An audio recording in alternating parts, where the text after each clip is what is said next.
Hi guys, my name is Raman and very good evening. Today we are going to talk about the very highly controversy that is going on in our country about the भैया हिंदी थोड़ा Hindi channel है भैया अपना।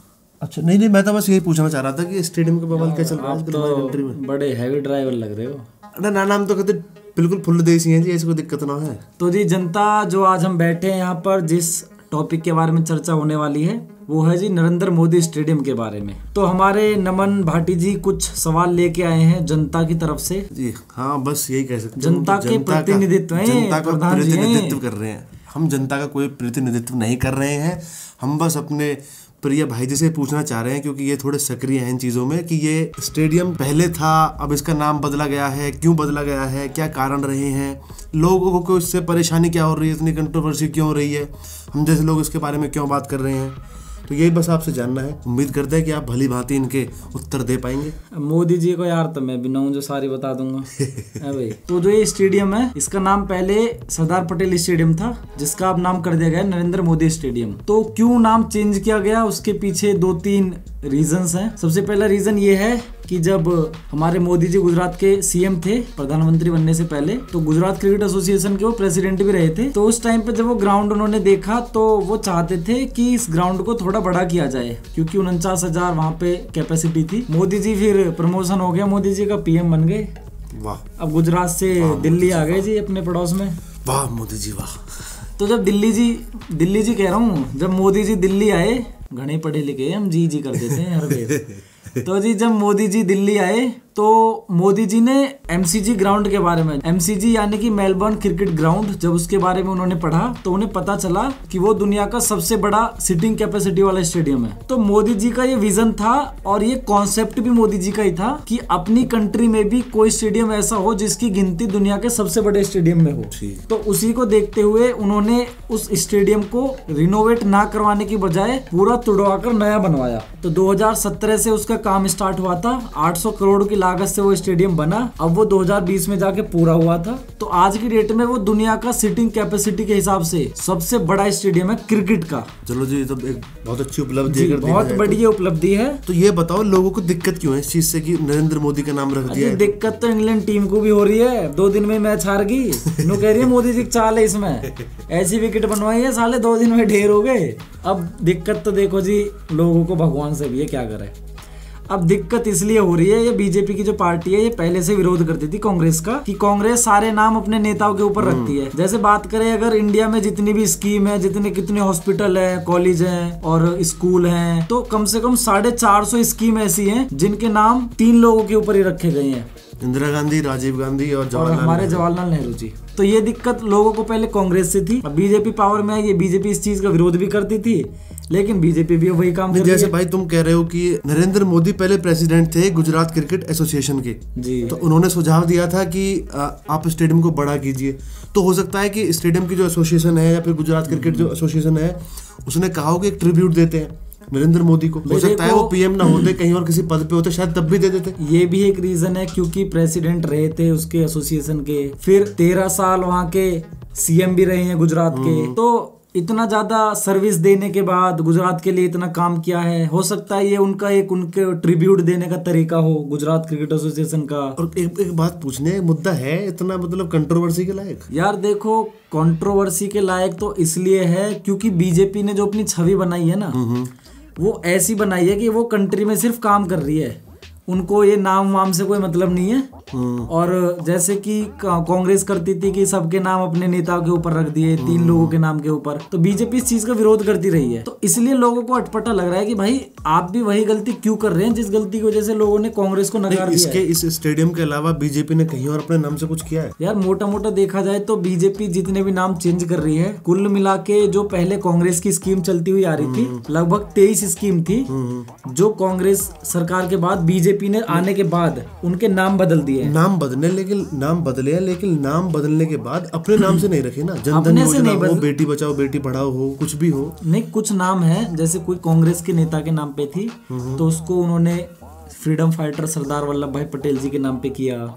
अपना ज्यादा तवज्जो अपने किसी नेता को नहीं दिया बीजेपी ने। लेकिन ये स्टेडियम को लेके बवाल हो रहा है जी। स्टेडियम को लेके इसलिए कि नरेंद्र मोदी जी अभी तत्कालीन प्रधानमंत्री भी हैं, फिर अपना ही नाम वो क्यों करवा रहे हैं जब ऑलरेडी पूरी दुनिया में उनका नाम हो रहा है। तो उन्हें जरूरत वैसे थी नहीं मोदी जी को।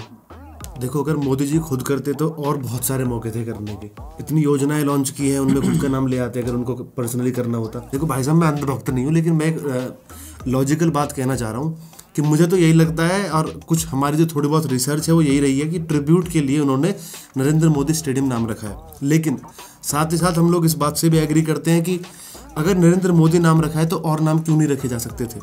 कोई क्रिकेटर या कोई खेल से जुड़ा हुआ कोई भी व्यक्ति, कोई भी खिलाड़ी, उसका नाम क्यों नहीं हो सकता था। तो आप सजेस्ट कर सकते थे। अडानी वडानी क्या आप कुछ पूछ रहे थे, अब अडानी अंबानी का कुछ सीन पता नहीं, शायद वो झूठ भी हो सकता है, लेकिन जहाँ तक हमने सुना है कि अडानी और अंबानी ने वहाँ पे कुछ पिच खरीदी है कोई, जिसपे वो खुद का क्रिकेट मैच खेलेंगे। हाँ तो वो अंबानी अडानी ने पिच खरीद ली, मोदी जी बॉल डालेंगे और अडानी जी खेलेंगे, अंबानी जी फील्डिंग करेंगे। भाई साहब बैटिंग करेंगे, अच्छे बैट्समैन है वो। तो फील्डर तो फिर 10 साल तो भी तो खेल बॉल पकड़ने के लिए तो राहुल गांधी केजरीवाल लगा देंगे। अपना उठा के लाते रहो बाउंड्री से बॉल। अरे भाई साहब वो दिक्कत ये स्टेडियम में भी नहीं है, वो तो ना बुला लेंगे ना फील्डिंग करने को दोपहरी में। अरे भैया वो टीवी पे मैच देख रहे हैं, वैसे वो कुछ कर नहीं पा रहे। अच्छा जी, तो इसकी अगर बात करें कि अंबानी अडानी के नाम पे पवेलियन के नाम क्यों रखे गए हैं जी, पवेलियन के नाम नहीं, वो एंड के नाम रखे गए हैं। तो एंड ये होता है जब एक विकेट होती है हमारे ग्राउंड में, जैसे यहाँ से बॉल डल रही है, यहाँ पे बैट्समैन है, विकेट स्टंप्स जी, स्टंप्स जो लगे हैं, तो एक एंड जहाँ पे बॉलिंग जिधर से बॉल होती है, एक जिधर से बैटिंग होती है, तो दोनों एंड के अलग अलग नाम होते हैं। तो वहाँ पे एक एंड का नाम है अडानी एंड, दूसरे का है अंबानी।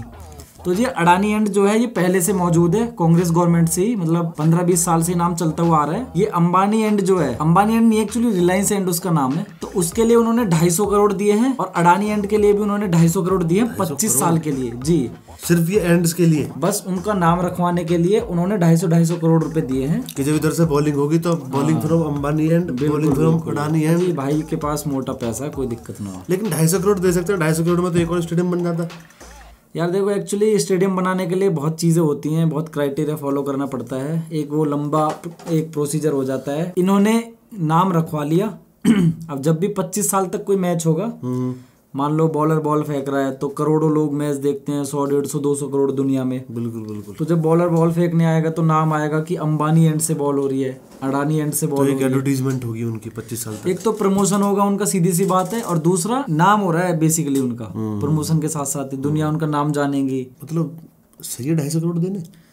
अरे भैया, तेरे जेब में 250 रुपया है? 250 रुपये तो है। तो ऐसे ही उनके दो 250 करोड़ है। जैसे तेरे जेब में 250 रुपये पड़े रहे ना, उनके जेब में पड़े रहे 250 करोड़। समझ गए? मोटी पार्टी है, पर कम ना हूँ मैं उनसे, मोटा भाई है मैं, पागल। अच्छा चलो ये बात ठीक है, मुझे ये बताओ कि जो नाम पहले से था सरदार वल्लभ भाई पटेल स्टेडियम जी, इतना खूबसूरत नाम है, इतनी खूबसूरत पर्सनैलिटी है, आइडल है बहुत लोगों के लिए, उनका नाम बदलकर नरेंद्र मोदी करना क्या ये ठीक चीज थी? भाई इसका जो सीन ये है कि ये जो सरदार पटेल के नाम से एक एनक्लेव बन रहा है, स्पोर्ट्स एनक्लेव। तो उस स्पोर्ट्स एनक्लेव में क्या होगा, उसमें सारे स्टेडियम होंगे, क्रिकेट का, फुटबॉल का, टेनिस का, हॉकी का, सारे एथलीट्स के लिए जो ट्रैक होता है। तो वो पूरा जो एनक्लेव, स्पोर्ट्स एनक्लेव होगा, 250 एकड़ में बन रहा है।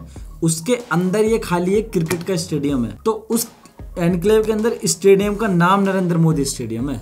तो मतलब जो और सारे स्टेडियम होंगे टेनिस के, बैडमिंटन के, सबके नाम नरेंद्र मोदी के नाम से? नहीं, उनका नाम सबके अलग अलग रखे जाएंगे, और पूरे कॉम्प्लेक्स को मिला के उसका नाम सरदार पटेल स्पोर्ट्स एनक्लेव रखा गया है। तो अगर अब बात करें कि भाई नरेंद्र मोदी ही क्यों, और कुछ नाम क्यों नहीं, तो जी आपका क्या विचार है वो? तो ठीक है जी, जैसा कि हमारे छोटे ने आप सबको बताया है, संक्षिप्त में वर्णन किया है कि ऐसे ऐसे चीज़ें थी, ये हुआ, और मैं इस बात से सहमत हूँ, और मैं मोदी जी के साथ हूँ। चाहे पेट्रोल 200 रुपये लीटर हो जाओ, दूध बढ़कर 250 रुपये लीटर हो जाओ, Modi ji I am with you. मैं तो वक्त थोड़ी हूँ। वह गाड़ी में भैया, हमारी गाड़ी सूखी खड़ी है, हम तेल नवा में तेल वेल की कैसे करनी है? टोंग है चलने को, खाते पीते करके हम गाड़ी चलानी छोड़ दे, मैं गाड़ी चलानी छोड़ देंगे हम। आ जाओ तो हम तो जा रहे हैं, हम कर लो अपनी हमारी राय तो सुन लो। तो जी देखो, ये तो हमारे बड़े की राय थी कि जो है मोदी जी बढ़िया कर रहे हैं, क्योंकि अपना भाई जो है ना अंधभक्त है, मोदी जी की फुल सपोर्ट में है, तन मन और धन से तो ना, खैर मन और धन से तो है ही। धन को धन भी ना, अच्छा मन सुई है बस, तन और धन तो है ही ना। तो तन से भी हूँ, तू कुछ कहेगा तो रगड़ दूंगा भी। तो जी अपना इस बारे में ओपिनियन यही है कि भाई देखो, नाम तो और भी बहुत हो सकते थे, क्योंकि हमारे फ्रीडम फाइटर रहे हैं, भगत सिंह हैं, चंद्रशेखर आजाद हैं, सुखदेव हैं, तो जी कुछ उनको भी ट्रिब्यूट दे सकती थी बीजेपी। जैसे बीजेपी बोलती आई है कि हम अपने फ्रीडम फाइटर्स के लिए इतना सब कुछ करते हैं, उनको वही रेस्पेक्ट देते हैं जो वो डिजर्व करते हैं। लेकिन बीजेपी अपने उन वादों पर खरी नहीं उतर रही है। अगर मोदी जी के अलावा उनका नाम किसी फ्रीडम फाइटर के ऊपर रखती तो हमारी कंट्री के लोगों को ज्यादा अच्छा लगता। इसके अलावा अगर बीजेपी चाहती, या फिर एक सही चीज जो हो सकती है वो ये है कि भाई किसी क्रिकेटर के ऊपर नाम रख दो। इतने महान महान क्रिकेटर इंडिया में पैदा हुए हैं, सचिन तेंदुलकर हैं हमारे, कपिल देव हैं, सुनील गावस्कर हैं, और बड़े बड़े क्रिकेटर हैं जिनके ऊपर नाम रखे जा सकते थे। तो पता नहीं जी मोदी जी ने क्या सोचा क्या नहीं सोचा, कहा, या गुजरात की सरकार ने दिया है प्रपोजल, जो भी है। खैर अब तो नाम रख गया, और तुम्हें पता ही है भैया मोदी जी सुनते हैं नहीं किसी की। एक बार जो कमिटमेंट कर ली ना है ना, मैं कुछ ना कर, मैं भाई कह ही तो रहा हूँ, मैं दुकान बंद करवाने दी क्या? ना भैया सॉरी बड़े कर दूंगा। देखो जी CA NRC पे मोदी जी ने उनकी नहीं सुनी किसी की, लोग धरने पे बैठे रहे 1 साल तक। अब मोदी जी ने किसानों की नहीं सुनी 100 दिन तक, 100 दिन हो गए किसानों को। अब मोदी जी बच्चों की नहीं सुन रही, बेरोजगार बच्चों की। तो जी या देखो, वीडियो अगर अच्छी लगी हो तो मैं ये नहीं कहूँगा लाइक कर देना, कमेंट कर देना, शेयर कर देना। अगर कंटेंट में लगे कि कुछ हम मतलब की बात कर रहे हैं तो ठीक है, अगर ना लग रहे तो भैया फिर भी बता दियो क्या करना चाहिए क्या ना करना चाहिए, ठीक है ना। ऐसे कितने आए कितने गए, ये मोदी को कुछ कहेंगे हम ना कह रहे, मुंह बीच के मार देंगे। कमेंट करके बता देना भाई क्या चीज़ें इंप्रूव कर सकते हैं, क्या चीज़ें अच्छी लगी। और बस भाई इतनी ही रिक्वेस्ट है, ये बता दो क्या चीज़ इंप्रूव की जा सकती है। बहुत बहुत धन्यवाद। जय हिंद, जय भारत। थार गाड़ी में CNG हैगी पंडित? हाँ CNG